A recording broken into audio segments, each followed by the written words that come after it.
Hello everybody, and welcome back to OMB Reviews. I am the critic who is a cynic. How is everyone doing this evening?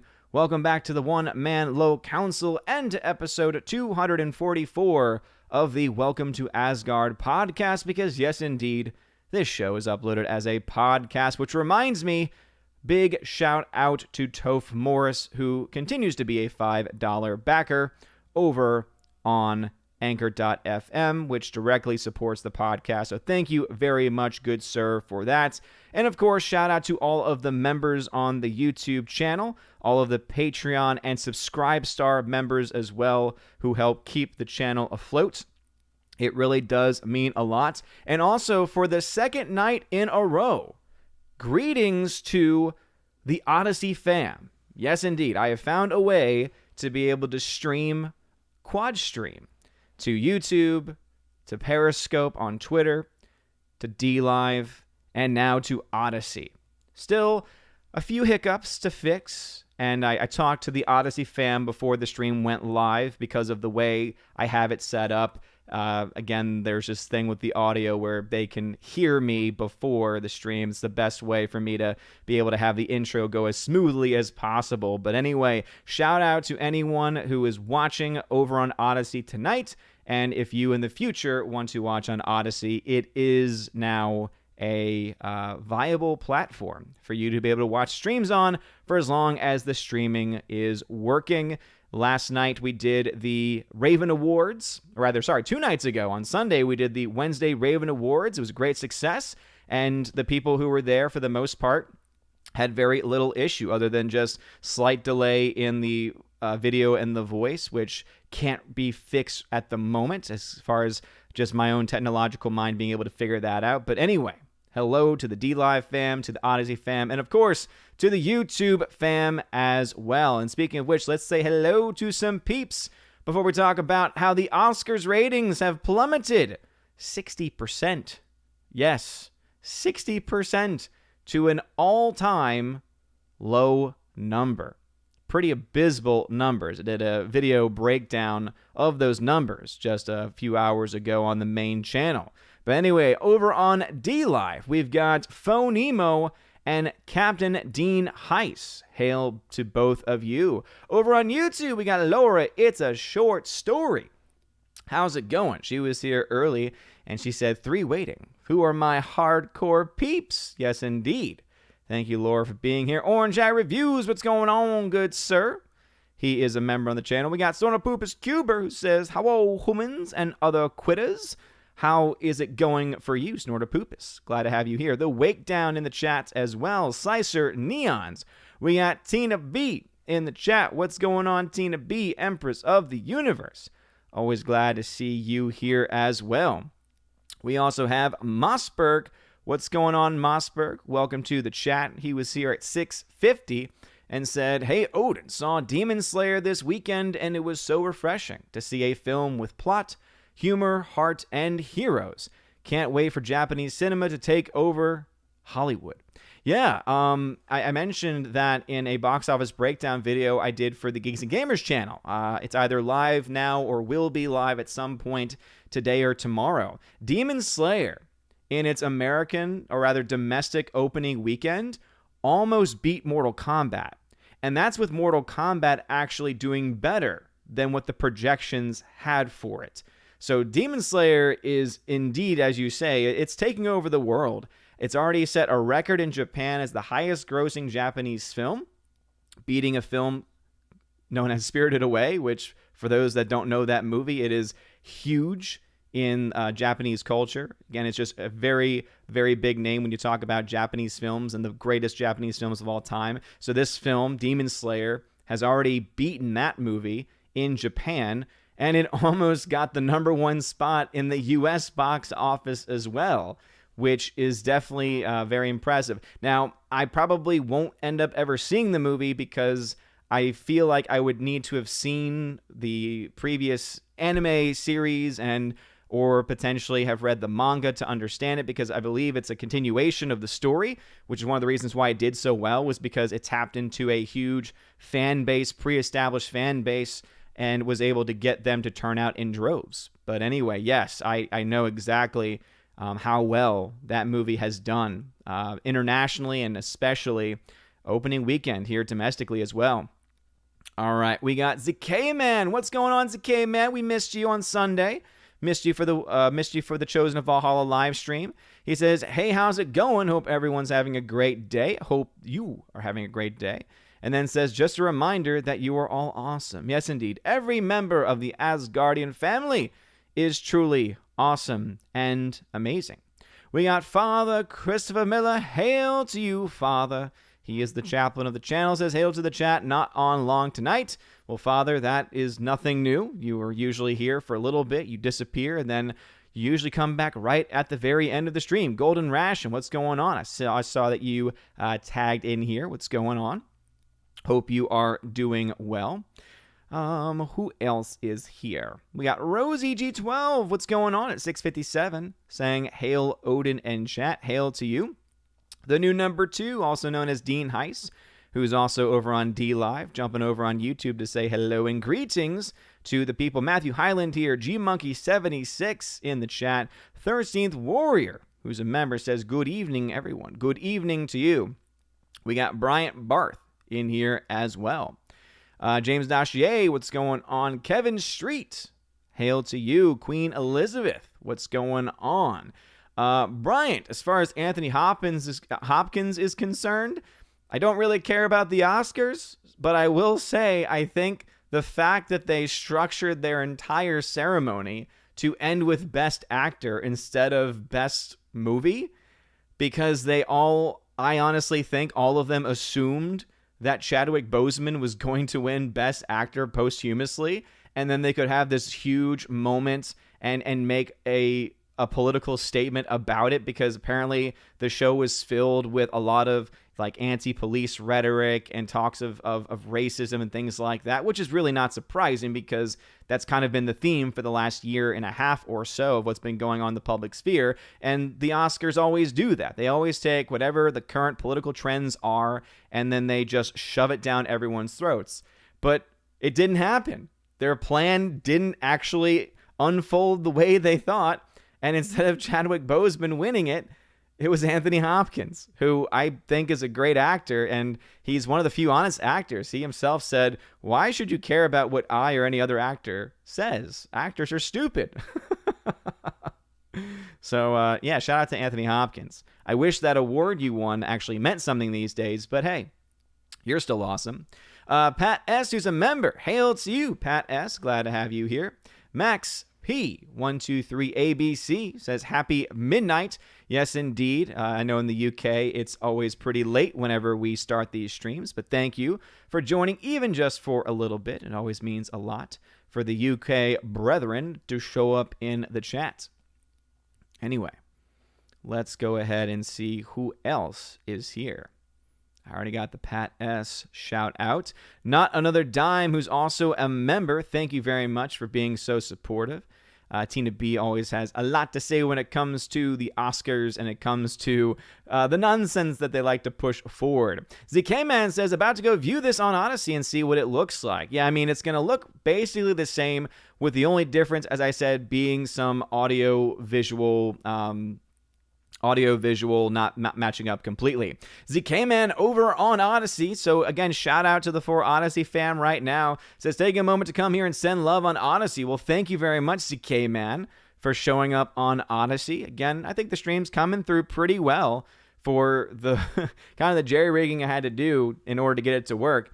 For anyone that knows anything about OBS, essentially, I made my Streamlabs OBS into a virtual camera, which I then fed to my regular OBS, and it still allows me to stream from my Streamlabs OBS, which gets sent to Restream, which then gets sent to DLive, YouTube, Periscope, but then I also am able to click live on regular OBS, and I send that directly to Odyssey. And because they're able to have the virtual camera on at the same time as live streaming, I don't know how it's able to work. I guess you might have to, I guess it's because my computer can handle it. I don't know. But it's kind of nice just to have a way to get through, because I know a lot of people has been excited about the Odyssey live streaming. And now that it's been available to everyone, and they're introducing things like hyper chats, and they're working on all the behind the scenes stuff, there's a lot of things to be excited about. So let's see. Kookaroos, what's going on, says Hail Odin. And also Kevin Street 96 says, yo, what is going on?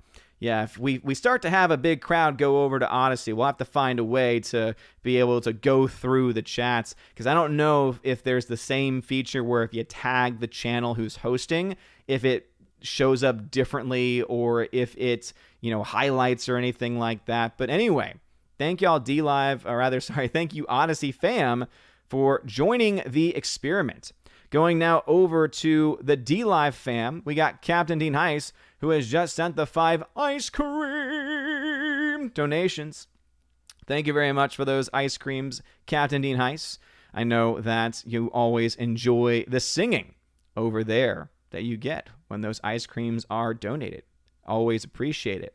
Rosie G12 talking to Tina B. Rosie then says 9 million more viewers than they deserve. Yeah, talking there about the actual ratings for the Oscars. It said that only around 9 to 10 million people actually watched the Oscars this past Sunday, which is over a 60% drop from the previous year, which had been around 24 million people or so, which at that time had been a record low. But with this year's 9 million or so, it is now the lowest rated Oscars in history. And I just love how the Access Shill media is trying to defend it and explain it away. And how often have we heard this, right? This has been the number one excuse for sporting events, the number one excuse for pretty much anything, right? And it does work to an extent. It is justified to use this excuse to certain extents, but you can only ever take it so far. And the excuse has been, well, it's because of COVID. It's because of lockdowns. It's because of the limited number of seats available. It's because people are afraid. That's been the excuse. The difference, of course, is that it doesn't really work as well with the Oscars, because movies are accessible via streaming platforms typically before the Oscars take place. If not for free on places like Netflix and HBO Max, then at least available on regular VOD, right? Especially if the movie came out earlier in the year, where if someone honestly really is interested by the plot and wants to watch it, they totally can.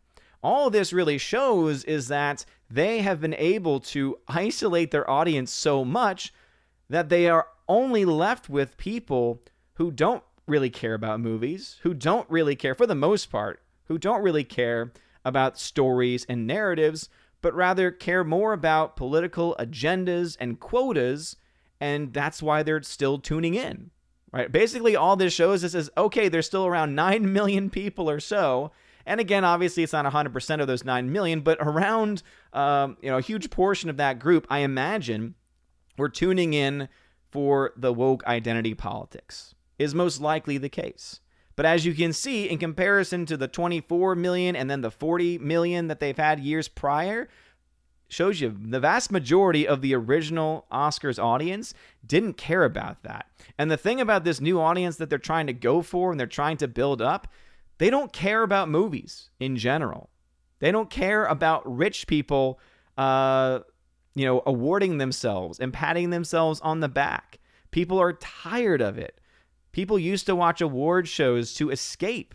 People used to watch sports to escape. We used to just watch movies to escape. And luckily, thank the Lord, there are still movies out there that do come out that allow us to escape. I looked to more recently a movie like Nobody with Bob Odenkirk, a fantastic, solid movie. If you're a big fan of the John Wick universe, you'd be a fan of that movie. Again, a smaller budget, $16 million budget, was able to do well enough at the box office. It only needs to make a couple more $1 million to break even, and I think it's going to make some profit. It shows you that if Hollywood actually takes time to make a story, to make it awesome, to make it impressive, to be able to make it where people actually want to go see it and know that they're not going to get preached to, well then, hey, people might actually want to go watch that. But of course, the big story out of the Oscars was all about diversity. It was all about trying to push inclusivity. It was all about trying to show the support to the rioters in the streets. No one wants to hear that because most people, most sensible people, don't support rioting. And I know one can argue saying, oh, we got to differentiate rioting from protesting. I understand that. But when you look at the millions upon millions of, maybe even in the billions of dollars of damage that's been done in a lot of these protests that have turned into riots, when you look at the 30 plus lives that were lost last summer alone, I mean, I'm sorry. But to try and act as if we should therefore promote and push forward these agendas, it makes total sense to me why the Oscars ratings have plummeted. Why the Oscars ratings really ask the question, are the Oscars even relevant anymore? I obviously have my answer to that question, and it's been my answer for years now. But now I think some people might start to be waking up to the fact that, it's not going well. It's not going well at all. Anyway, still over on YouTube, Snortapoopa says, impressively lower numbers for the Oscars and well-deserved. Absolutely. People knew it was going to be lower. I don't think they knew it was going to be that low. Definitely not that low, that's for sure. Thirsty Warrior says, did Regina King put on her marching boots after Anthony Hopkins won?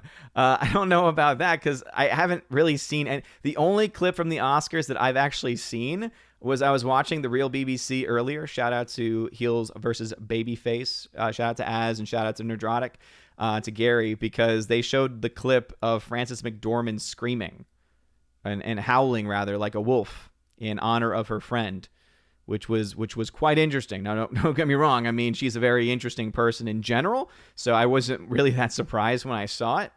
But from what I read in the article covering the lower numbers for the Oscars, Regina King apparently even noted that the numbers and the ratings would probably be lower because of what they were going to talk about. Basically admitting that, yeah, we're going to lose people, and that's okay because it's for the message, and the message is more important. And it's just like, no, that's not what the purpose of the Oscars is. If you want to have a show dedicated to that, go right ahead and create that show.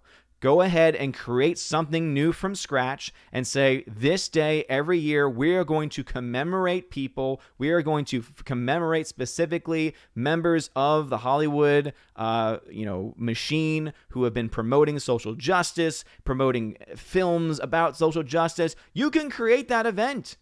But instead, what they've done, which is something that's very, very similar to what they've done with almost everything else, is they say, oh no, instead, we're going to infiltrate the NBA. We're going to infiltrate all of these different escapism locations, places that people, regular everyday people, not on Twitter, who they go to, places they go to escape. We're going to take those places over, and then we're going to push politics. And then when the people start leaving, it's not going to be, oh, maybe we should change our tact. Maybe we should change our stance. Instead, no, it's your fault that you're leaving. It's because of your white fragility that you're leaving. It's because of your privilege that you are leaving. It's ridiculous. Purely ridiculous. Padass says, now it's okay to talk about the Oscars. Yeah, seriously, Padass. Now that we've done the more important Raven Awards. Shout out again to Sonic the Hedgehog for winning Best Movie at our Raven Awards this year. Harvick says the Falcon Winter Soldier pitch meeting is tight. Wow. If you haven't seen it, you ought to check it out. It's super easy, barely an inconvenience. I caught all of those references. My wife and I love pitch meetings. GMonkey76 says, if we watch on Odyssey, do we get any perks? I've been watching all of your other videos over there. YouTube sucks. Well, I know the more you watch over on Odyssey, you gain cryptocurrency. They have their own coin. It's the library token is what it's called. So as you watch stuff, you get rewards for watching. So you get like a daily reward for however much content you watched. If you subscribe to a lot of channels, if you upload videos, if you do a lot of things, basically if you go to your profile if you go to the far right of the page itself and go to your profile image, there's a button that says rewards. And if you click on that, it tells you ways that you can gain more library tokens. And then you can use those tokens to support streamers and things like that. All right, let us see. Going back over to Odyssey for a second since I mentioned it. Kevin Street 96 says, I like Odyssey, but the convenience of YouTube still wins out for now. And yeah, absolutely. I totally understand that, and I totally understand that concept. Let's see. Kookaroo says, trying to see if it highlights the channel. Christine. Well, thank you very much for trying to do that. Dark Shadow Logan, what's going on? Kookaroos, boom. That is how you do it. Yes. So on Odyssey right now, the main channel, because my Odyssey account was originally my library account, which was made years ago before the channel name change. So right now it's at Odin's Movie Vlog. That absolutely, yes, let's do that, because that actually pops up red for me. And I see that you said maybe this works. Absolutely. So we now that we know that, we can let people know that for the future as well. So Kookaroos, thank you very much for helping us figure that out. And yes, I see that heart. Sending that heart back to you. By the way, if you're watching over on Odyssey, please light up that fire button. It really does mean a lot. All right, back and catching up with the YouTube fam. Let's see what's going on over here. Damn Man Walking 55, what is going on? Says, hope all is well with you, Odin, and your family. Yes, indeed. It's been a bit crazy. Had the day off, technically, because of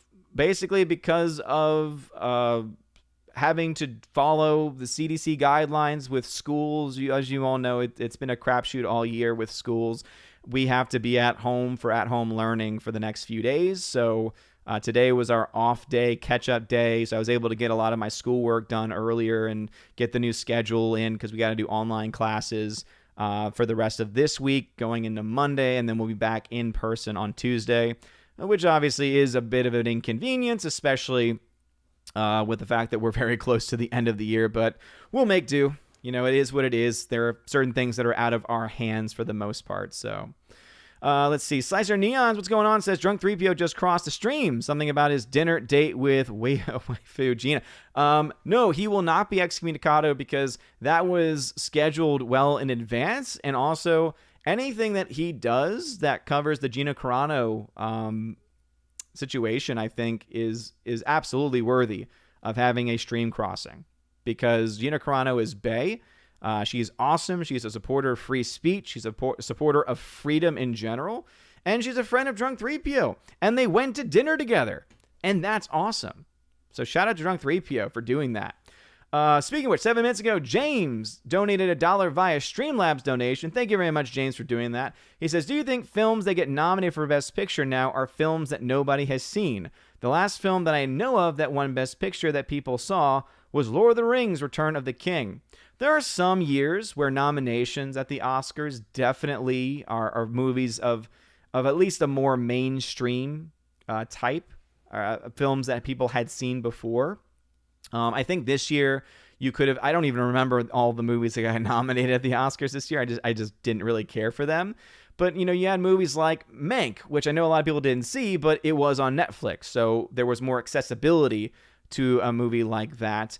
And I know that there were a couple other films there too. So yeah, I mean, it's hit or miss every year. But what I can say is the vast majority of films the last several years that have won Best Picture are movies that most people have not seen, and are usually dark and dour and human stories. Really nothing all that special as far as it being like a mainstream appeal movie. You know, having Nomadland win. I am a big fan of Nomadland. I thought Nomadland was one of the best movies of the year. It wasn't the best in my opinion. I think The Gentleman was a better movie. It's still a good one though. And you can actually, I believe, still watch Nomadland if you have Hulu. But yeah, I totally get that, though, James, where they typically do not nominate mainstream popular movies. And remember, it was only a couple years ago that they were planning to add another category. They were going to add another category to the Oscars called Best Popular Movie. And the mindset was going to be that's where all of the Marvel movies, all the Disney movies, all the big Warner Brothers DC projects, basically all the superhero big budget stuff, that's where they could get nominated. And the mindset was because then they would never have to acknowledge that sometimes there's movies that are big budget films that are actually the best movies of the year too. So they don't have to acknowledge that anymore if they have this category where they can just shove them all in. And then also too, it means in their minds, again, this is how they think, that what they'll be able to do with that is they're going to be able to try and say, we now have all of these movies that everyone saw. Look, everybody, don't you want to see whether or not Transformers 10 wins an Oscar? Now, obviously, they've stopped making those for now, but that was their mindset is, oh, we have more popular movies. That means more people will watch. But as I said, the people who are typically going to watch the big budget, Fast and Furious 9, someone made a joke saying next year they're going to nominate Fast 9 for an Oscar just to get more eyeballs on the screen. But that's not going to be enough because the people typically watching Fast 9 aren't typical Oscar viewers. They're typical normie audiences who just want to go be entertained for an hour and a half to 2 hours and shove popcorn down their mouths. They don't care about what a Hollywood celebrity has to say or having a Hollywood celebrity winning an Oscar. Like, they don't care about that stuff. So that's the direction they might go next year. Or they'll try and get a young and hip host to try and get some eyeballs. That, I think, has a better chance of getting more people watching, but they have a lot of things to change before anything really changes for the better for them. Pat S. says, thoughts on an 82% pro-life Democrat getting elected to Congress from the New Orleans, Baton Rouge area? I think that's awesome. We need more pro-life Democrats, Republicans, Independents. I don't care what your party is. We just need more pro-life individuals in general. It's crazy to think that this issue has not been put to bed. Crazy. Inflamed Wood, what's going on, good sir? He is a supporter of the channel. Always appreciate you being here. Rosie G12 says, I didn't know there was such a thing as a pro-life Democrat since Dan Lipinski was targeted and lost his seat in Congress. Oh, yeah, absolutely. They do still exist, but in mainstream politics, they're very rare. A good example is John Bel Edwards, who's the governor of Louisiana. I'm pretty sure he's pro-life. I know he's pro-gun. And again, that's kind of one of the only ways you can get really elected in a southern, more red state as a Democrat is you have to be able to kind of hit these key, kitchen table issues like being pro-life. So they definitely exist. They're just not as common. Brian Barr says, can't believe the Academy denied Chadwick the Oscar and they called us racist. Yes. Yeah, absolutely. Absolutely. I just, to me, the thing that makes it the worst is that they were totally prepping that to basically use the man's death to push a political message. And we know this as a fact. Az had a great rant earlier on The Real BBC where he said basically this sham of an Oscars and the sham that started from the very beginning all throughout, right, based on the reports, all about being about racial equality and being anti-police and things like that. It was all meant to lead up to Chadwick Boseman, who had died tragic. Again, rest in peace, Chadwick Boseman. That dude knew he was going through something, didn't reveal it until it became too obvious to the point where it affected his work. He still worked through it. I'm going to say that man is a boss.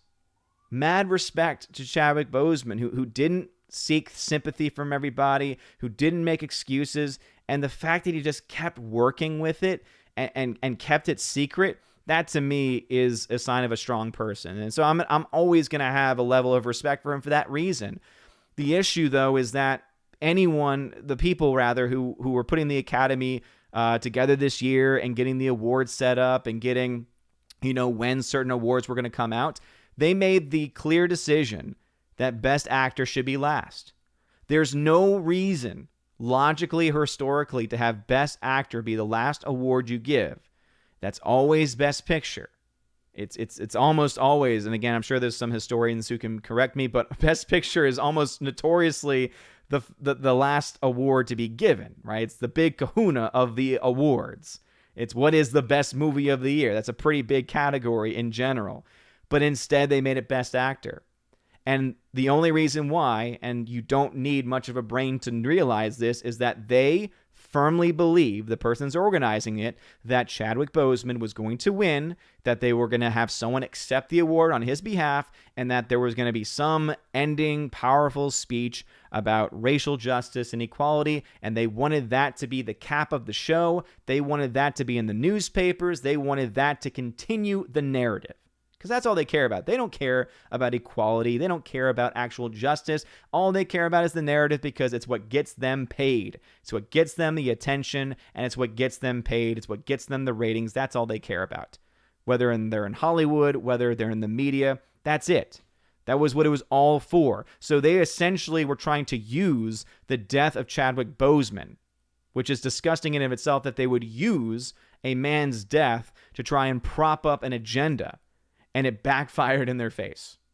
And when you actually look to the reactions from social media and from the media, from the mainstream media, from the shill media, it was panic. It was freaking out.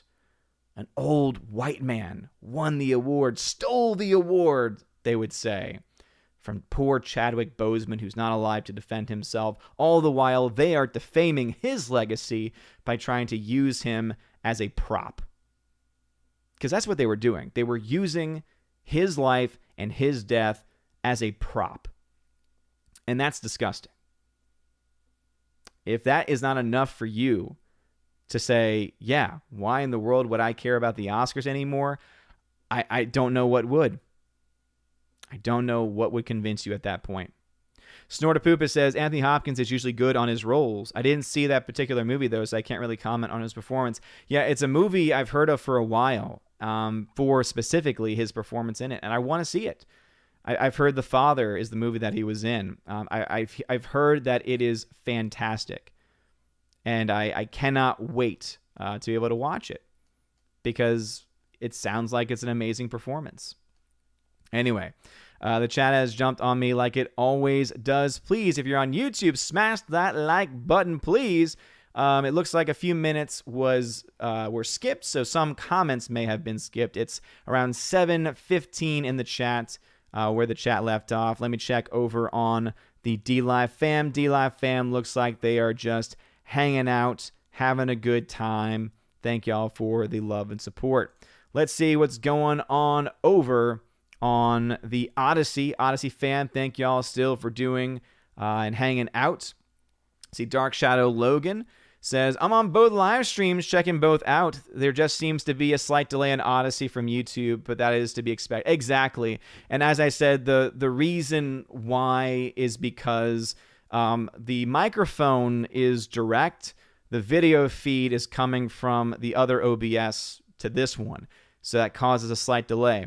So I don't know exactly where to put the delay, because I know that I can delay the voice so that way it actually comes out at the same time. But I don't know whether I need to go negative with that or positive with that or how much with it. Something I'll have to play around with, because once I can get that figured out, it'll be, for the most part, pretty seamless. And then if they're able to somehow get, they have the virtual camera, they can get a virtual microphone or something, or a way that I can get that thing working, or at least to get the sound plugged in, then we'd be rocking and rolling for sure. What would be even better is if Restream opened up their platform to Odyssey. But again, Odyssey's brand new to the game, so it might take a while for them to get that kind of integration, because it is still a bit of a process. Just my thoughts, says Odyssey needs a Roku app. Yeah, well, they're working on things. They've got a lot of big things in store, and I'm just glad to see that they have live streaming up as well. New number 2 is over there, and he says, I think I got this figured out. Yes. So if you tag my channel just like that, new number 2, that's the best way for me to see.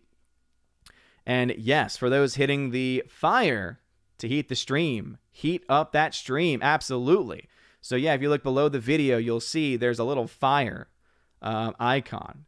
Make sure you light that fire button up. Show some love. appreciate it. And then I think there's things like hyper chats now. So if you have any of that free crypto that you get for watching streams and things like that, if you want to donate and give a hyper chat, feel free to do so. But of course, you don't have to. I just appreciate the fire. All right. Now jump back over to YouTube at 7:15. The Wake Down says, random thought. I'd be interested in seeing a crossover between John Wick and Nobody, created by the same people. It wouldn't be a stretch to put them in the same universe. Well, The Wake Down, if you actually look into, I know the Wikipedia page for Nobody mentions this, the director of the movies already said there are discussions about having a crossover. So it very well could happen. And it would totally work as well.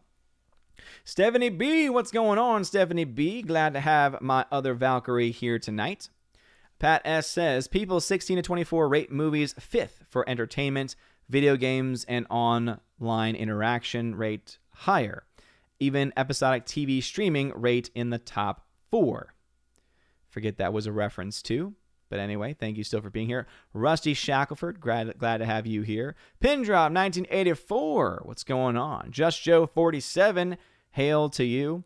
Thursday Warrior says at least the Oscars were mostly peaceful, except for rounding up all the homeless folks and escorting them from the premises and the environment. Yeah, I remember hearing that story. Apparently, in order for them to have their completely necessary Oscars, remember when we go back in time and we remember the language of, are you deemed to be essential workers? Are you deemed to have an essential occupation? And Hollywood got a lot of leeway with that and got a lot of the perks of being considered to be essential.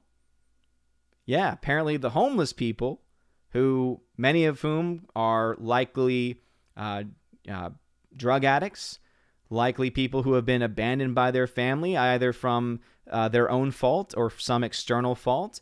Also, a lot of veterans tend to be homeless too. Yeah, those people, they're not essential. They need to be rounded up and pushed away and put out and, put to another neighborhood somewhere so that way they don't bother the rich elites. Those same rich elites who are talking about inequality. The same ones who are trying to preach about social justice. If you want real social justice, you know what they would do? They would have invited them in. They would have said, do you want a nice home-cooked meal, or at least would you like a nice meal that's being given to you for free? Would you like a catered meal is the word I was really looking for. You may have never had a catered meal in your life. Do you want one? Let's provide.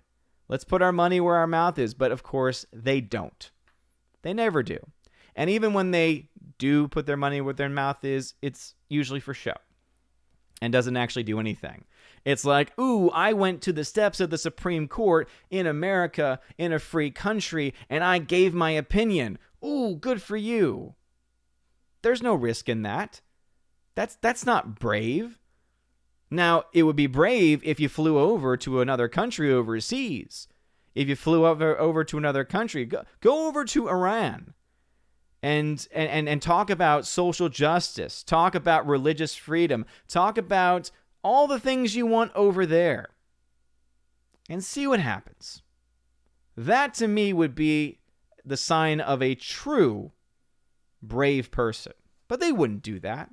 They would rather pontificate from the safety of American soil with their paid bodyguards around them, all the while they try and strip basic humans of their right to defend themselves, and also to destroy police departments, so that way, if you don't have a weapon to defend yourself, or if things are in a hairy enough position where you need an extra bit of help and you need police presence, that's now becoming a lot more difficult.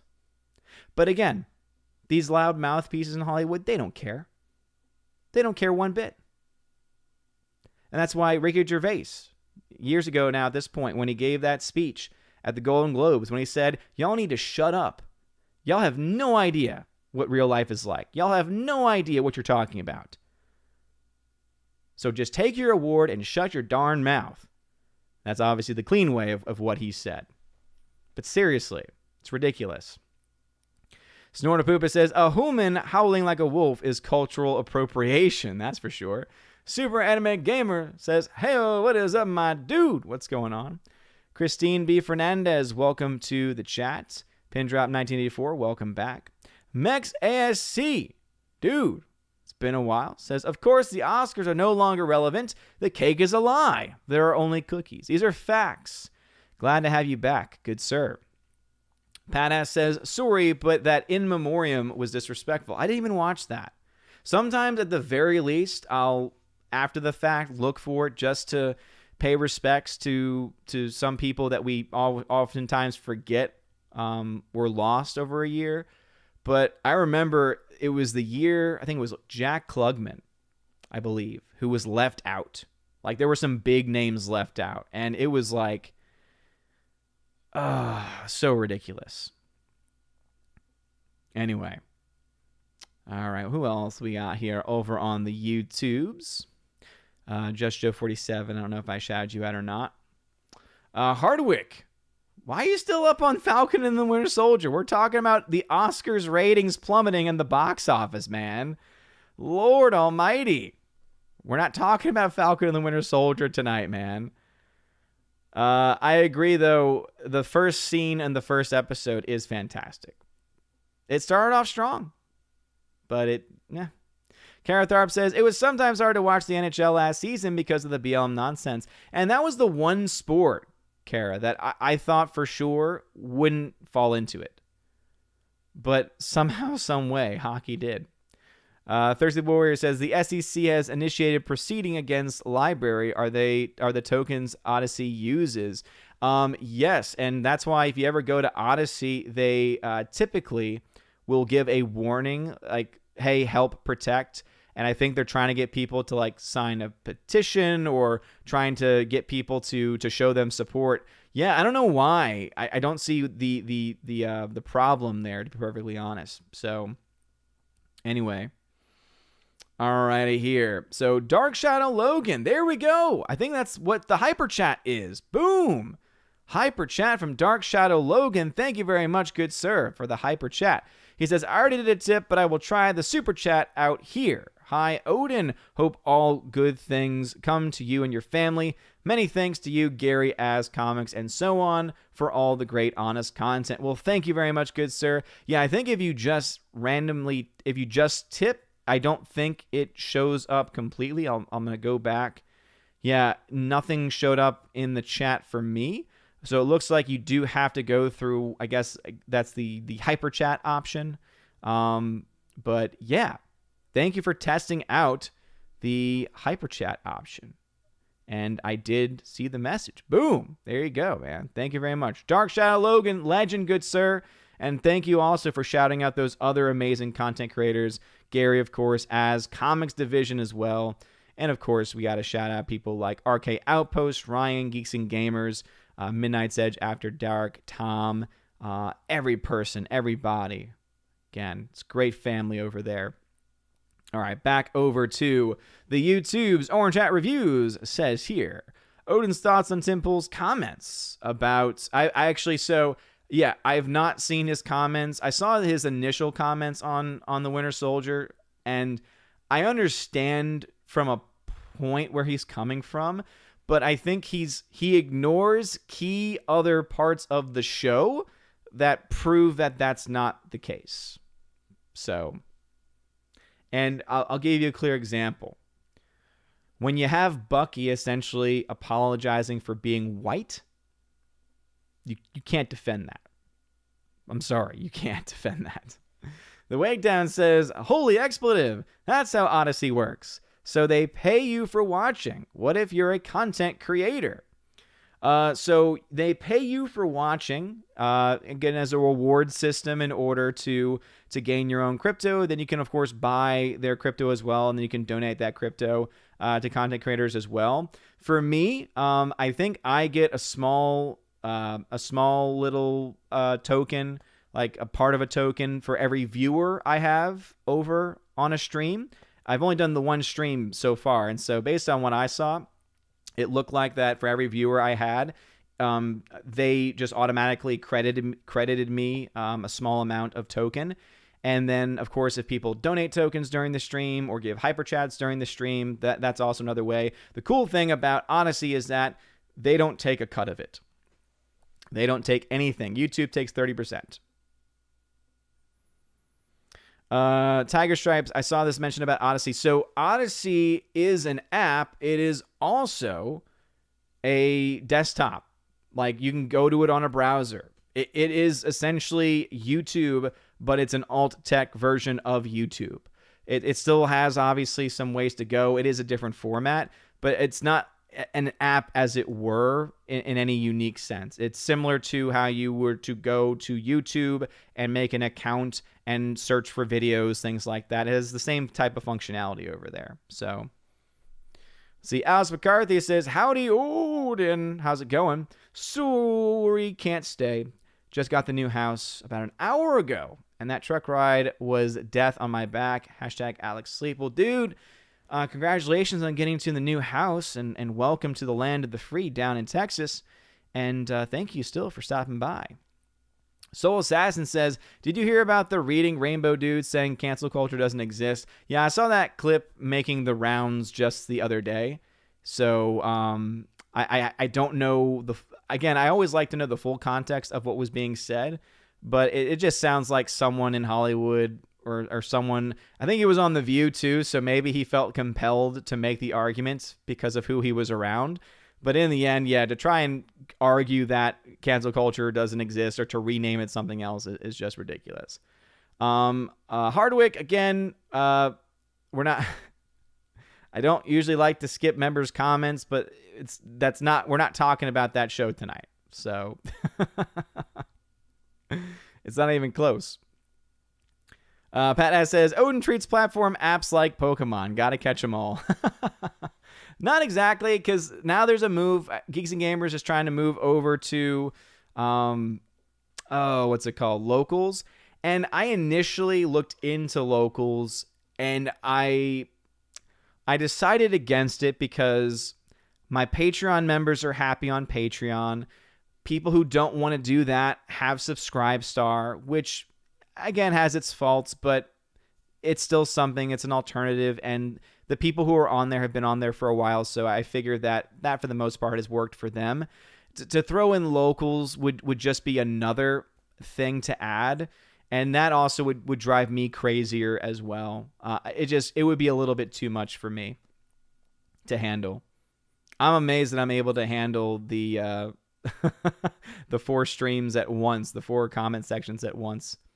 Rosie G12 says, Odin, was Nomadland depressing? And see, that's the thing, is that some people are kind of wording it in the way.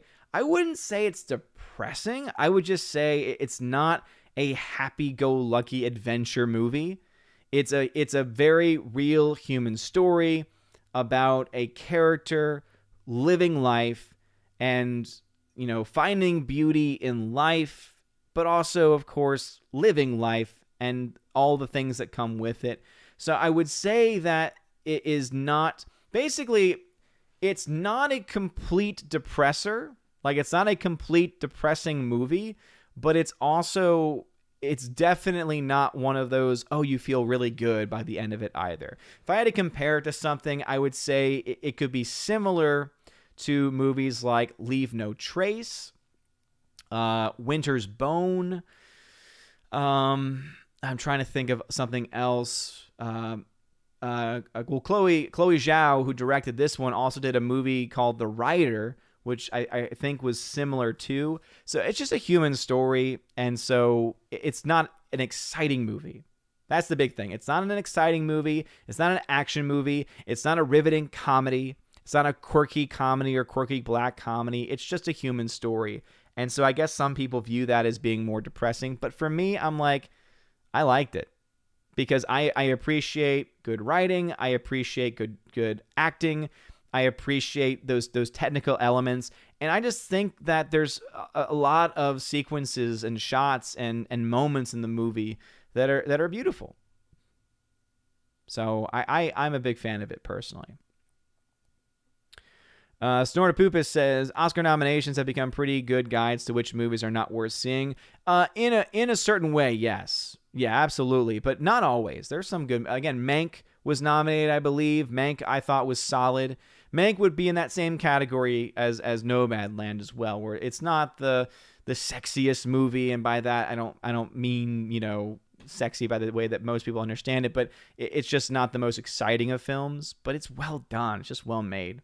And I like movies like that. I find comfort in movies like that. Pat S says, best woke movies, so movies. Wait, what? Hardwick says, did you hear about the Gina Carano's Running Wild with Bear Grylls episode is going to get released after all? Yes, indeed, I did. That is awesome. Matthew Hyland says, thoughts on the foreign film with Mads Mikkelsen being made into an English film with Leonardo DiCaprio? I think Mads should get the English version too. That makes no sense, Matthew. The film already exists. I believe that film won Best Foreign Language Feature because I just remember so many people talking about it, even pre-Oscars. And Mads Mikkelsen can speak English. That doesn't make any sense to me. But also, why remake it? That's also, no. Just, that's just... Thursday Warrior says, we should pursue packing the Oscar votes with farmers, blue-collar workers, restaurant workers, etc. Yeah, good luck with that. Good luck with those people getting picked up in Hollywood. On their first day on the job as an extra, they're discovered to be a libertarian or a conservative, and then all of a sudden, it's just going to be like, oh, you don't get calls anymore. Evan S., what's going on? Pat S. says, John Bell is 100% pro-life and Second Amendment. Yep, I thought so. I wasn't quite sure. Super says, Super, don't do these part ones and part twos, man. He says, yeah, the most popular award film was so dumb. On the film side anyway, to make it work, the Academy needs to acknowledge mainstream films of artistic merit. Yeah, it just doesn't work also because then there's a potential that there's crossover. And then how do you kind of make amends for that? I don't know. It just, to me, it's a bit too messy. It's a bit too messy for them to do it that way, I think. Sasha Neon says, activists, celebs, and politicians have made it trendy to use the coffins of African-American men as soapboxes, podiums, or pulpits. It's sad. And it's not even just that. The death of anyone who they deem to be an oppressed class. Anyone they deem to be a part of an oppressed class. They will use the deaths of people to push forth their own political careers, and it's disgusting. It is completely disgusting. Robert Moobley, what's going on, good sir? Mech says, best picture is a misnomer. Yeah, seriously. Because there's so many other great films that don't even get nominated because they're not a part of the Oscar bait club. Nathan Slay says, the Oscars have gone woke, they have lost ratings, and they continue to go broke. Yeah, and they have no plans on changing. And that's the big takeaway from all of this. Will they change? Will they try and get things right? No. Because remember, the rules that they've implemented, the rules for the future award shows where only to even get nominated for Best Picture at least, you have to have certain diversity criteria met. So basically what they've decided to do was they decided to take affirmative action and essentially have that, or at least part of affirmative action, put into movies being chosen. No. What happened to movies being chosen based on the content of the movie? Reminds me a little bit of the why aren't we judged based on the content of our character and not the color of our skin?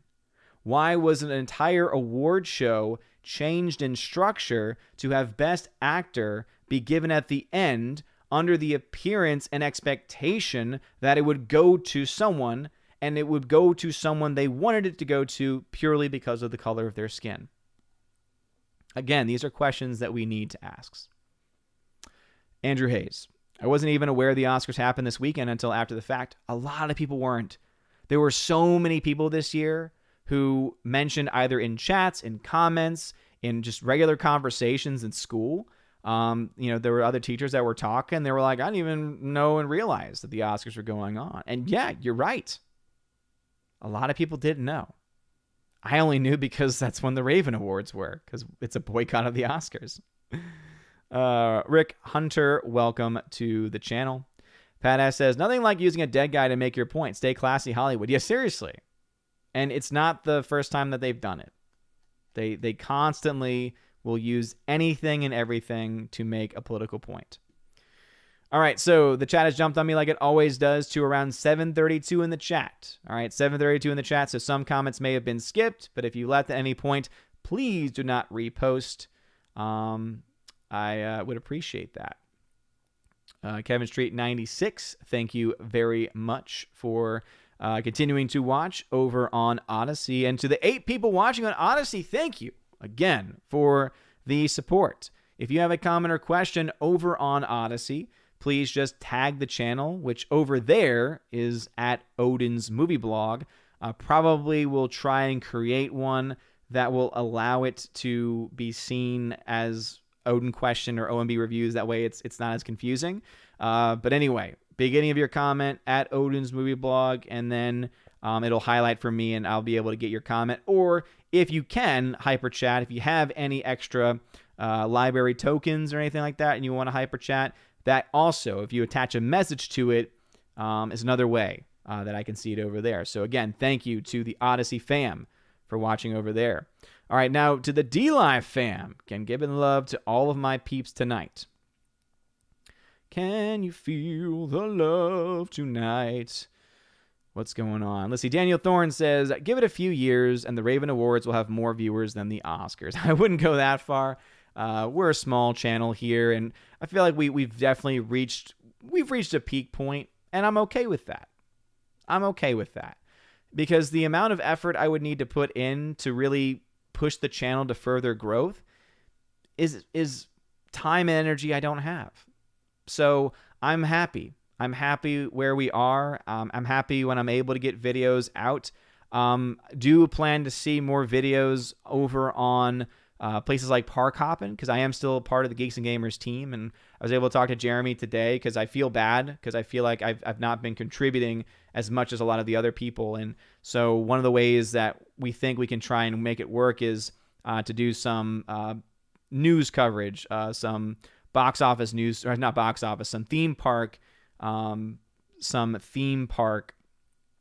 news coverage over there. So, ooh, man, this is actually an honor for me. This is actually a high honor for me because the troll that loves to give money to Gary and to the Friday Night Tights crew, he has made an appearance here and he's giving me money to say this. So the Dr. 14 Blu-ray Reviews in the house coming in saying the Raven Awards suck.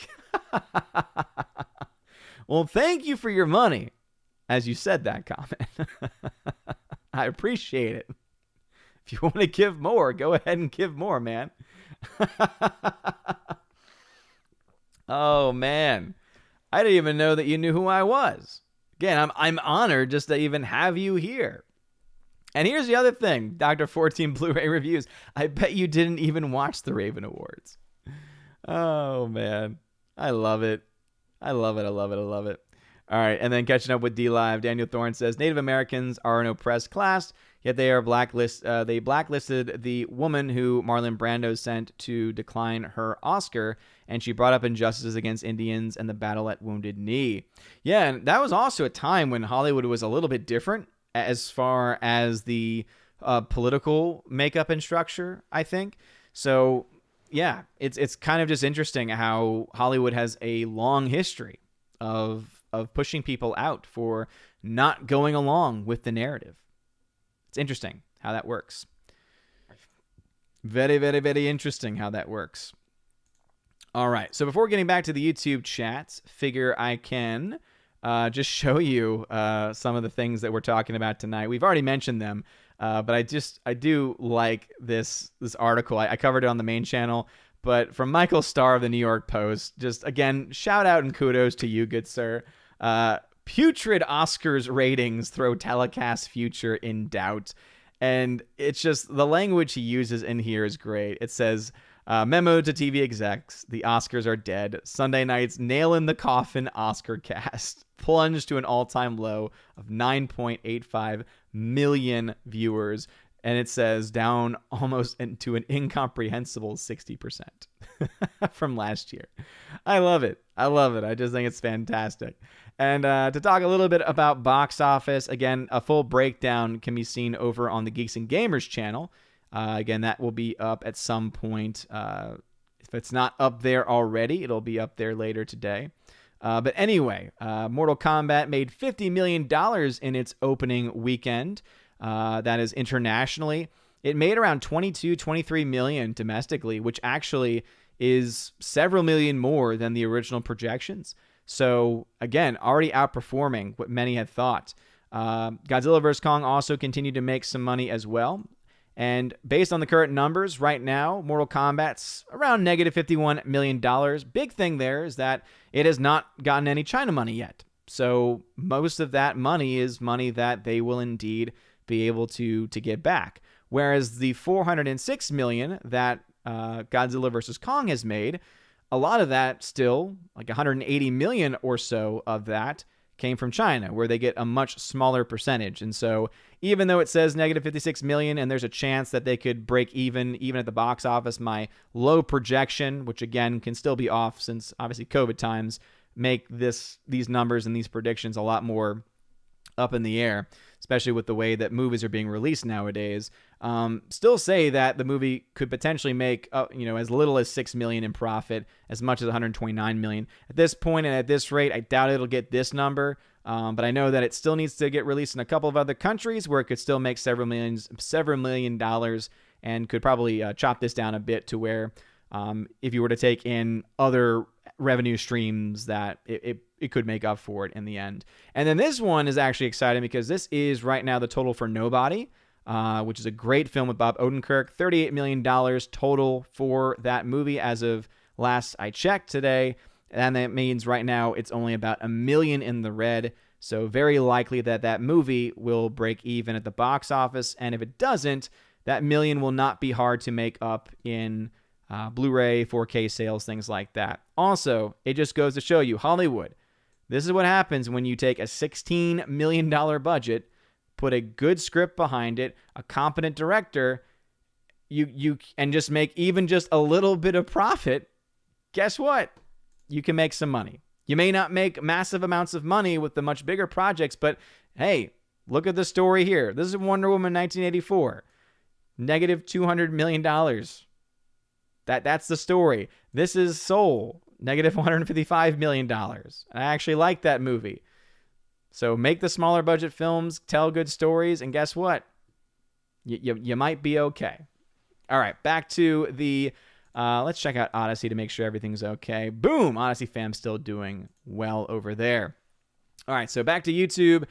Super Anime Gamer at 732 says, Mahler gave The Father a glowing recommendation, so it's on the top of my list. Always great to hear from Mahler when Mahler gives a movie a good review. It means it's probably worth looking into. By the way, I finally watched, so Orange Hat Reviews, I think you were the one that was mentioning this. I finally watched the movie Underwater, which was on HBO Max. It was the movie with Kristen Stewart that did terrible numbers at the box office. No one went to go see it, didn't get good ratings, yet somehow Mahler liked it and gave it a good review. I'm going to say this much. It was not as much trash as I thought it was going to be. I do think the beginning is incredibly rushed, and I do think that there are some problems in the general pacing and storytelling, but there are absolutely thrills to be had. And for the budget of the movie, too, I thought, for the most part, the visual effects worked. The fact that I did feel that thrilling sense of concern for the characters means it was doing something right. So anyway, Underwater. Wouldn't say it's a good movie, but hey, if you like thrillers, you might be satisfied. Rosie G12 says, just checked out The Father is about, it's about a character with dementia. And from the early reviews I saw for it, one of the reasons why I want to see it is because apparently the way it was filmed, the way that it was put together, was from the perspective of someone with dementia. So apparently the movie jumps around constantly, and it goes through as if essentially you as the audience are experiencing what someone with dementia, what their life would be like as far as, jumping from moment to moment, which I'm sure will be difficult for some who've ever had to deal with family members who've suffered from it. either dementia or I'm blanking out. But anyway, any other forms of dementia that exist as well could be difficult. All right. Let's see. Orange Eye Reviews says, glad that people picked up on the light the fire button. Yes, thank you, Orange Chat, for making that recommendation, by the way. And please do light the fire. Light the fire over on Odyssey if you're watching there. By the way, 55 people watching here on YouTube. I know there's a lot of streams going on right now, so thank you for choosing to be here this evening. Appreciate it. All right. Pat S says, we'll all be on the Geeks and Gamers app soon enough.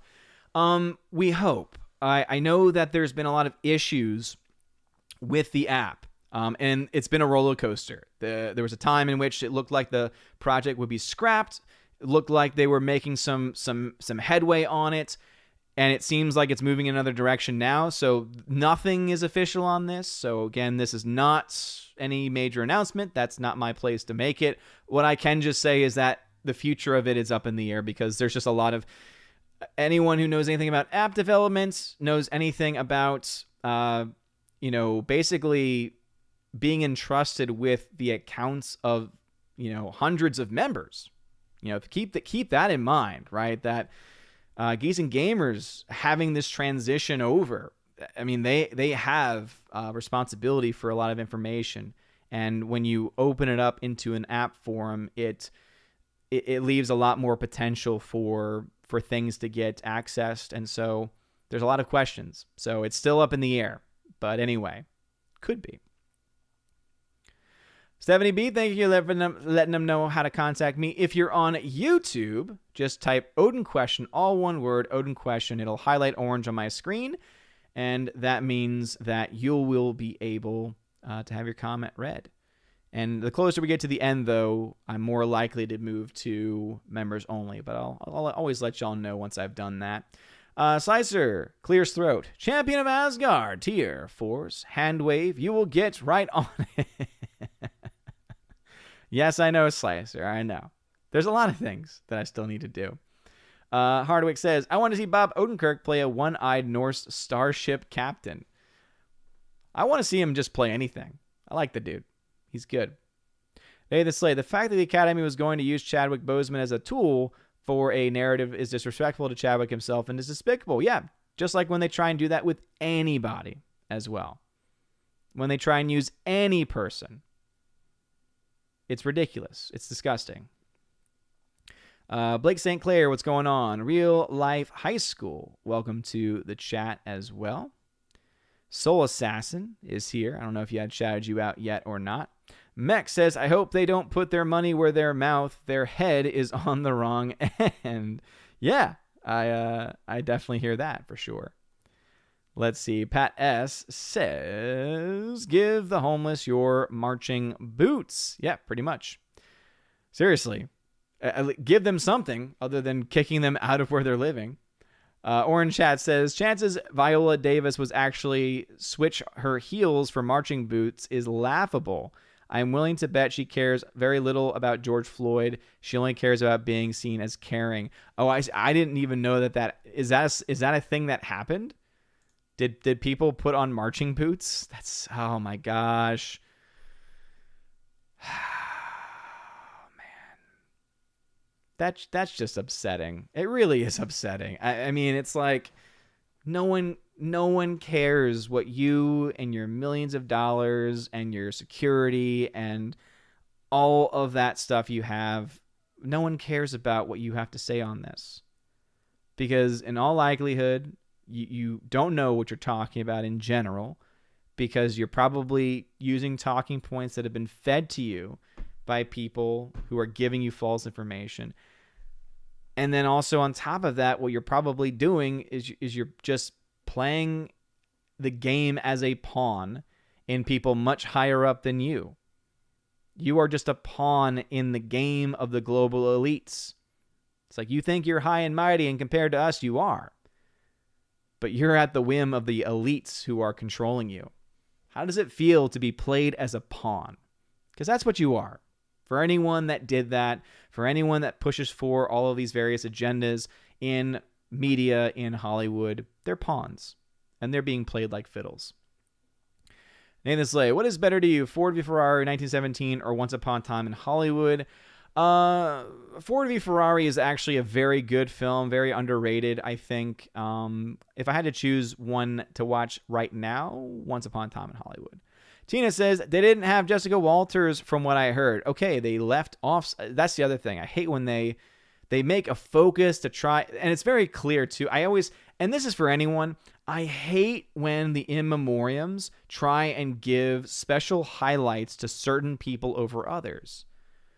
I mean, I think that's disrespectful to the other people on there, whose, guess what? Life is just as important to everyone else watching, or at least as important to that person's family who is watching. I mean, what does that say then? What that says to that family is, hey, we remember them, but they weren't as important as this person. And every year, and any award show, they do that. And it's just, it's nuts.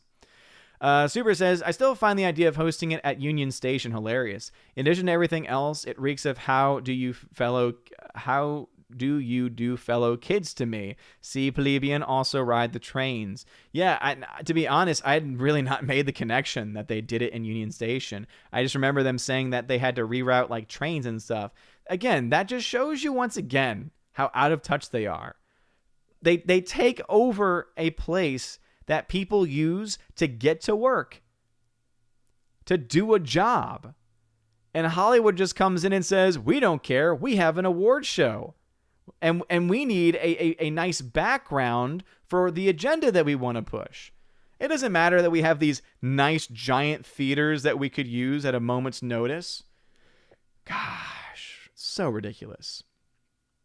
Pat S says, saw No Man Land. Wow, Frances is very free with her body. Yeah, there is one scene where she is completely naked floating in a river. It's so quick, though, that, again, that kind of stuff always bothers me in general. But out of all the times that they do those types of things in movies, to me, it was the least offensive, to be honest. Because it's just so quick and you really don't see a whole lot. Orange Hat says, the woman who howled like a wolf, that's Frances McDormand, honestly sounded dumb. I have heard wolves howl up close. It's both haunting and chilling. Wolves might have been incited the violence from her insult. Yeah, apparently it was to give... I know that one of the actors in the movie, I want to say one of them passed away during the time either of filming or after filming or whatever. So maybe that was what she was. It may have been someone else completely. I could be completely wrong on that. But was the one cool thing I liked about that movie too is that some of the lead actors are actually nomads. Like they actually live the nomadic lifestyle. And while filming, Frances McDormand and Chloe Zhao, the director, actually lived among the nomads. They lived in the trailers. They lived in the ways that those people typically would live. And I always do appreciate when actors take those extra steps to kind of live in the role to better understand it. Jeremy Zakowski, thank you for being here. Pat S says, these boots are made for marching. Nathan Slay, I know screw the Oscars, but I had a smile in the corner of my lips when Hopkins won his second Academy Award. I think the smile is definitely more so because they clearly were trying to set up a political point, and it just blew up in their face. I think that alone is definitely worthy of a smile, for sure. Pat S. then says, get marching. James Dashier, big movie stars from Golden Age like Clark Gable, Gary Cooper, and James Stewart were Republicans. I wonder if they would be upset if they saw what modern-day Hollywood has become. Well, I mean, they'd just be confused at this point because the world itself is so different, not just technologically, but most especially as far as, our political discourses as well. The Wait Down says, thanks for the breakdown. I've been trying to find someone who could explain Odyssey. Yeah, you're no problem at all. No problem. Yeah, if you just go to odyssey.com, just dive in, start clicking on things, and it starts to make sense. It definitely starts to make sense over time, that's for sure. You get to realize, it's very similar where you play a video, you get to like the video, only it's a fire button over there instead, and you get to support and share and things like that. So, yeah. I think right now it's the best alternative that we have to YouTube, especially since they have the live streaming capabilities. Rosie G12, yeah, anyone who says cancel culture doesn't exist only says so until cancel culture comes from them. That's a good point. You can look to, what was it, J.R. Tolkien? Not J.R. Tolkien. J.K. Rowling. J.K. Rowling. Sometimes I get my JJ's and J and J's mixed up. Anyway, J.K. Rowling. I remember when she was very much in support of woke identity politics. And I think it's very much still leaning in that direction. But then guess what happened? The mob went after her, and she actually hasn't backed down. So, hey, at least we got that. Adam Avery, by the way, thank you 27 minutes ago for being a member for 11 months in a row at the Army of Asgard level. Thank you very much, Adam Avery. I appreciate you. Thank you, thank you, thank you. Golden Ration says, I believe the movie Nebraska feels similar to Nomadland. That is a great example, yes. If you've seen the movie Nebraska, which I also was a huge fan of as well, I just love the dynamic between, was it Will Forte, and I forget the elder actor's name. Brilliant guy. But anyway, it's a really solid movie, but it also has that same level where it's not a happy movie. It's not a completely depressing movie either. It's just a human story, and it's not exciting. And I think some people want exciting movies. So Jeremy Swig says, so did you also like Reign Over Me? I've only seen bits and pieces of it, but from what I remember, I liked it, other than I did think that if it's the movie I'm thinking of, Adam Sandler was a little over the top in that role. Patass says, what is up with the director of Nomadland? She ain't 100%. I don't know. I don't really know much about her, other than her being Chloe Zhao, that she made Nomadland. Before that, she had made The Writer, which kind of got her attention from others in Hollywood, and that apparently was one of the reasons why she was picked for a Marvel film. So Rosie T12 says, they remake movies because they have no ideas. This is true. We're in the age of the remake when it comes to Hollywood. Golden Ration at 751 said The Girl with the Dragon Tattoo was remade into English from Norwegian film. Yeah, absolutely. And the filmmaking for it was solid, but again, this goes back to, for the Ravens, I say all remakes are mostly unnecessary for the most part. Orange Review says, did that disgusting movie Cuties get anything from the Oscars? I don't think it even got nominated for anything. So if there's anything that they learned, I guess it was that if they did give it anything, it would, I don't know. Andrew Hayes, I think good movies stopped being made around the time Return of the King came out. No. There are still good movies every single year, man. I can think about Nightcrawler, amazing movie. Whiplash, amazing movie. The John Wick trilogy, fantastic movies. Just recently, we have films like Nobody, awesome movie. Films like The Gentleman, amazing. There are some really good movies that we get every year. So no, good movies did not stop being made. They're still being made. They're just not in the areas that we typically see them. Rob D says, hey, Odin, did you pick up or listen to any new Star Wars audiobooks? Not recently. I know that they are planning to release or re-release some books that had previously not had unabridged versions. Some from the old school, from the Legends, and I will probably pick those up when they become available. But I have not been paying attention to that because I've been listening to a lot of other things. All right, chat has jumped on me on YouTube like it always does. And let us see. Were any comments skipped? Some comments may have been skipped. Let's see what's going on. Odyssey Fam still hanging out. Thank you again, Odyssey Fam, for being here tonight. Appreciate y'all. And let's go to the D-Live fam as well. Captain Dean High says, seeing Flash Gordon over the weekend makes me miss Voltan from your mic stand. Well, don't worry. He's never too far away. He's caught up in my microphone, or rather than my headset right now. But anyway, here he is. Here's little Brian Blessed. Dive! Gordon's alive! There you go. I do also miss him being able to, but I do have the Han Solo dice. So I at least have that. I at least have something. All right. Thank you, D-Live fam. Caught up with y'all. Snort of Poop says, I'm going to go outside and howl like a big bear. I just need a cause. Maybe the need for quadruple cheeseburgers at Steak and Shake. Oh, that sounds like a cause to me, man. Rhaegar Targaryen, thanks for being here. Mex says, are you planning to review any older movies soon? There's a ton of movies that I've watched that I need to do reviews for. I just haven't had as much time. I might actually have more time this week because we're doing at-home learning and the school days are shorter and we start a little bit later. We'll see, but it comes down to time. It comes down to also motivation as well. I don't want to burn myself out completely. But I have to do reviews for films like Apocalypto, Notorious, Untouchables, Fatima, Quo Vadis, and Training Day, and some others too, right? I just mentioned I saw Underwater, and there's other ones as well that I have not written down. Thursday Warrior says, speaking of pro-life Dems, Babylon Bee headline, Dems finally defend unborn babies' lives after they start wielding knives.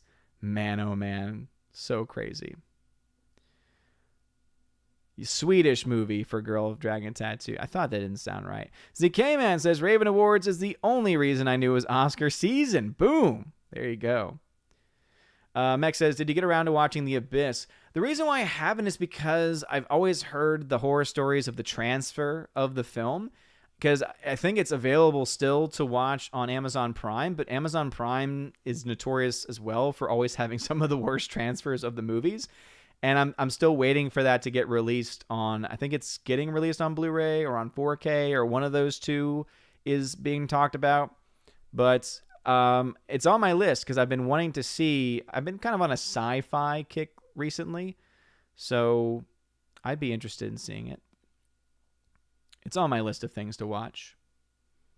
And Andrew Hayes says, you haven't seen The Abyss? Do it now! Maybe in my next movie. Hardwick says, when IMDb had forums, someone created a fantastic thread detailing all Oscar-related stupidity and controversy in each year. From 1929 to 2014, I uploaded it to Dropbox and will send it to you. Well, again, I don't care as much about the Oscars anymore, so I'm kind of just letting that go from my life. I used to care about that kind of stuff. Now I don't really care, but I appreciate the sentiment.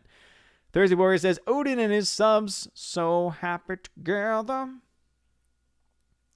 70B says, so I heard Tennessee is getting back to normal. Are you going to be in school teaching till summer school? So we've been in school the entire year. We've had a pretty good system of when kids test positive, they quarantine like they're recommended to do, and then they can join the live stream from class. So we've been in class all year, essentially. I think the first week of school we were online just to teach the kids what that would look like if we ever had to go online for any reason, which we never really did until now, until this week. Things have been relatively normal for the most part in Tennessee in general, but also in the Chattanooga area, it's a very moderate area. There's different political viewpoints depending on where you are, and leadership roles too. Like there's some in the area leadership that are Republican, some that are Democrat. So we still have, even though Tennessee as a state doesn't have statewide mandates, the area and the county does in some instances, but it's never been as bad as it's been in other places. All I know is that the Holy Mass obligation for our diocese is finally going back into play May 22nd. Rowdy says, not that I don't want your channel to ever get big, but to get big on this platform, you have to basically only talk about what's trending, no matter how stupid or pointless. And I used to do that, Rob D. I used to do that, and I would always make sure it was something that I did care about. But over time, I got myself burnt out because I was coming home every day, and like I had that process where I do a video every day I got home from school after having a long day. And I'm actually really happy because what really broke that trend was Baby Thor entering the world. And when Baby Thor entered the world, obviously priorities changed, and it allowed me to kind of, lay back a little bit, take my time, and it's been fun. Snortopoopus says, I'll pay good money to troll. Heimskan sterk Maupeta troll. The stupus is strong with this troll. I probably butchered that. Rosie says, what kind of special loser do you have to be to spend money to be an idiot? No one else in your life to listen to? I almost feel sorry for him. I do too, but you know what? It's his money, and if he wants to give money to people to be able to insult them, then okay. Rosie says, on a scale of 1 to 10, how violent was Nobody? 9. Yeah, it's up there. There's some pretty, it's pretty violent. Not like the entire time, but it's pretty violent.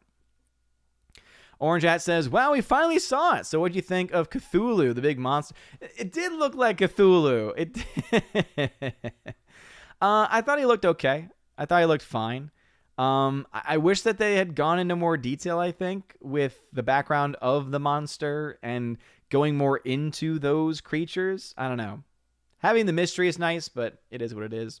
Rosie says, Father Then Is Not For Me, unfortunately, hits way too close to home. A lot of people who have had experience with anyone with dementia have said that they won't be able to watch it. And again, because of the way it's filmed, I think it especially would make it hit close to home. Nathan Slay says, in my opinion, there have been great movies to have not been even nominated for Best Picture, so I kind of already wasn't a lover of the Oscars. Even before they went woke, this is just a thing. No, it's not just a you thing. I mean, we can think back throughout history of various films being snubbed that really should have gotten recognition, or years in which movies won over other movies and it didn't make a whole lot of sense. You can talk to Tina about that especially. Odyssey fam, still just chilling, being awesome. Thank you again for the love and support over there. Andrew Hayes says, do you have HBO Max, and what are your thoughts on the app? I have it on Apple TV, and it doesn't seem to work right much of the time. I don't know much about Apple TV because I just don't really do Apple products that much. I have an iPhone, but that's essentially like the extent of my Apple knowledge in general. I don't know why it's not working there. I have HBO Max. It works great on a phone, works great on my iPhone, works great on Roku, and every other app I've used. I have an NVIDIA Shield as well, and it works great on that. So if it's not working, you may want to look into another streaming device. Roku is usually seen as the superior brand, and you can usually get access to the most things. Tina says that one woman said she was going to preach at us, and we should be glad she got what she wanted last week with Minneapolis, because she'd have traded out her high heels for marching boots. Really? Wow. So basically she said that that's a threat is what that is. And I hope that these idiots in Hollywood realize that when they come out and say these things, when politicians come out and say these things before, during, and after the trial, all you're doing is giving the defense grounds to call for a mistrial, which, even though it's not likely, according to experts, it's still possible, or at the very least giving the defense help in their appeal process. Helen Berger says in her opening monologue, okay, gotcha. So, yeah, people repeating. Rosie G12, we are now, 3 minutes out from the end, so let's just go members only from this point forward. Rosie G12 says, Odin, I like the term useful idiots for those pawns. Yeah, pretty much. Hardwick says, Kristen Stewart's best character is probably the one she played in Zathura. She was the funniest part of the movie. That said, it was more due to the writing than her acting. Yeah, most likely. Thursday Warrior says, you mean the Oscars has essential and non-essential dead people too? It's sad to say it that way, but that's totally how they view it. Hardwick says, mask mandates are all about normalizing masks to protect that creepy Spider-Man. Why wear a mask if you have nothing to hide? I want a wall-crawling menace strung up by the webs. I see what you did there. All right, we are at members only comments, but do slow down because I do need to wrap up in the next few minutes. So, let's see. Hardwick says Frances McDormand wokeified her husband Joel Cohen of the Coen brothers. She got him to support diversity quotas, which he had previously strongly criticized as being ignorant and unartistic. Very sad. Very, very sad to see that. Very sad to see that. Steve and I talked about the box office a little bit earlier, and there is a box office video that's going to come out on Geeks and Gamers at some point. Snorpoopus Cuber, 1917 was pretty good, but I'm World War I buff, so my vote doesn't count. Peter Jackson's They Should Not Grow Old, fantastic documentary, that's what I've heard. 1917, though, is indeed fantastic. All right, members only. Thursday Warrior, who doesn't like Ed Harris? Let the canceling begin. I like Ed Harris. Ed Harris is awesome. He's legit. He's a good actor. Hardwick, Will Eubanks, director of Underwater, confirmed that the monster at the end was indeed Cthulhu. Interesting. Let's see. Thirsty Warrior, remember there are still 2 other officers to be tried in the case. Can you say mistrial? At this point, for them, I absolutely think that is a very strong case for them. But even for Chauvin himself. All right, let me just check my other platforms and make sure everything's okay. It is. So thank you very much, everyone, for watching this evening. It really does mean a lot to have the support. If you're on YouTube, make sure you smash that like before you head out. And if you're still watching on Odyssey, please make sure you light up the fire. Light up the fire button over there. And of course, if you want to donate to the stream over there, it really does mean a lot. But before we head out, let's go ahead and shout out my YouTube members. If you are a YouTube member of the Army of Asgard level and above, your name gets shouted out at the end of every live stream. So we've got Gomer Kyle 79, Window Liquor, Your Muslim Uncle, Kara Tharp, Eric Jewett, Rich the Savior, Dadman Walking 55, M Tack Shark, Forever Sci-Fi, Rosie G12, Andrew Hoyle, Eric K, Orange Chat Reviews, Adam Avery, Twirly Wolf, Jay Stowe, and Aiden Vickery. Thank you very much for being awesome people. D-Live fam, we're gonna still take a break on the chest opening over there. It looks like there's a bunch of lurkers who are gonna probably try and steal some of the crypto there. So we'll continue to wait up on that one. Also, I want to make sure it's enough for y'all to be able to get a decent amount out of. But again, shout out. Ooh, there it is. We got the fire being dropped over on Odyssey. New number 2, Kookaroos, and ZK Man lighting it up over there. Thank you again to Odyssey. And again, spread the word. Now simulcasting over on Odyssey. And I'm very excited to be able to use that platform in the future. Also, make sure that you show some love to the Valks, Tina and Steph, for being amazing people, for being amazing mods. They are the reason why we're able to push forward. As far as the schedule going forward this week, look forward to the Friday night tight stream, of course. Look forward to the Saturday night stream, which will making a return this weekend. And at some point, if you are a $10 Keeper of the Bifrost level, need to work out a schedule, probably would be next week at this point, where we'll have the next podcast with John the Flick Pick Flickinger. Sometimes he's a hard guy to track down because he's busy, either sleeping or doing a lot of work. Anyway, thank you all so very much for being loving and supporting people. You guys are all amazing. I hope you all have a wonderful evening. And as always, God bless. And now for a huge shout out to all of my April Patreon and Subscribe Star members: Andrew Hoyle, Animation Commentator, Biffer the Hobbit, Brian P., Divex, Enrique Evangelista, Dion, Father Christopher Miller, Hail to you, Father, Father Damian Cook, Garrett Searles, Humor and Hobbies, Inflamed Wood, It's a Trap Productions, Jason Clark, Jacob Juice, Jeffrey Toone, Jonathan Carney, Lance, Laura Story, the Modern Major General, Mike Jackson, Mad Mitch Dunaway, Mr. Peabody and his evil twin with the beautiful hair, On to June, Orange Hat Reviews, Out of Step with Reality, Priscilla Hall, Riff Magos, Rosetta Allen, Steve Glasker, Teresa Martin, Theodore Bendon, Tina Bojan, and of course, the Empress of the Universe, Tina B. And to my Subscribe Star remembers?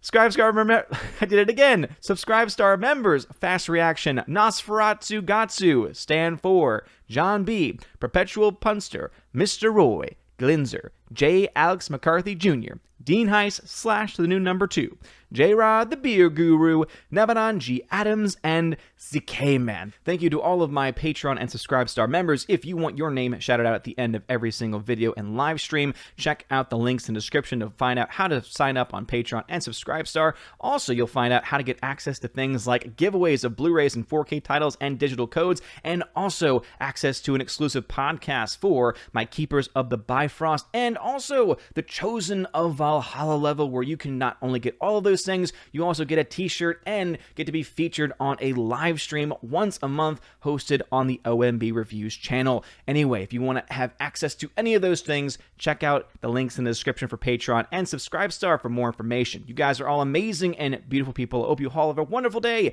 and as always, God bless.